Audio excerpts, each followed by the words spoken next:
So it's really quite amazing. And when I was growing up, this is the thing that I really loved doing. I'd go to school and I'd go to class and come home, and the way I think about it would be, I have 5 whole hours to just sit and play on my computer and write software. And then Friday afternoon would come along, and it would be like, okay, now I have 2 whole days to sit and write software. This is amazing. When Facebook came along, what I wanted to do was just have the ability to see what was going on with the people around me who I cared about and stay connected with them.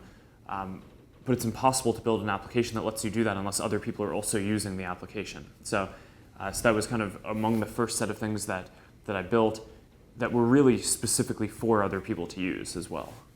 In the process that we've seen work just repeatedly, I think that there are kind of 2 elements. There's got to be some kind of big picture thing that you're moving towards in the future. That's kind of the ideology behind what you're doing.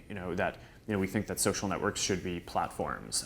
We think the world should be just generally more open and transparent, and that people should be willing to share more stuff. But those things aren't products by themselves, right? So then there actually has to be a very tactical use case that drives what people, your users, are going to be doing on a day-to-day basis. And unless you have that use case yourself, you probably don't have enough empathy for what people who have that use case are feeling and want an application that's going to do. That the world is on this trajectory to become more open. I kind of have this picture of during the 1960s or 70s, people in college must have spent a lot of time sitting around talking about civil rights and big social issues that were going on at the time. And I spent a lot of time talking to my friends who studied computer science and math and psychology and the things that I studied.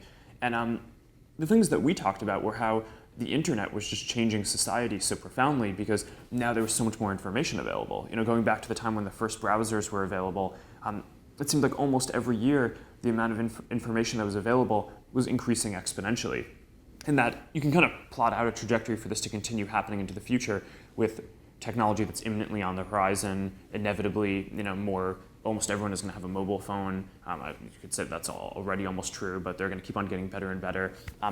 So just more information is going to be shared, and there's going to be more access to information, and that's going to make it so that people could just have a better understanding of what's going on around them, and that's good, right? And it makes people more efficient at what they do, more understanding, more tolerant. And in talking to my friends, it just seemed like this was it for this generation. This was probably the most transformative thing that was going to happen. And at the same time, none of this tied into any of the applications that we were building at the time, right? It was all just this philosophy that we had in the back of our minds in all the things that we were doing, myself and my friends. And so it's not really a coincidence that Facebook is an application that kind of pushes towards this and started off in a very small way. And we weren't thinking at the time that we would be one of the companies that's kind of helping to push this forward. We've always had this philosophy that things need to be fast and lightweight. That I just think is table stakes. But then on top of that, what we've found is that things that are very human also do better, right? So just seeing someone's face makes a very big difference in how a product feels and thus how it performs. Our brains are made up of all there's different parts that process different things, and we have parts that process math and are just kind of more, analytical.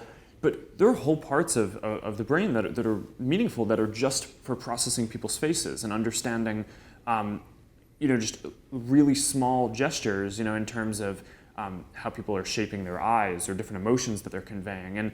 And faces are very powerful to humans. So that's just one example of something that we've both realized empirically through seeing how people use the products and how things perform, but also that kind of ties into our overall thinking and philosophy on how we would want to design something.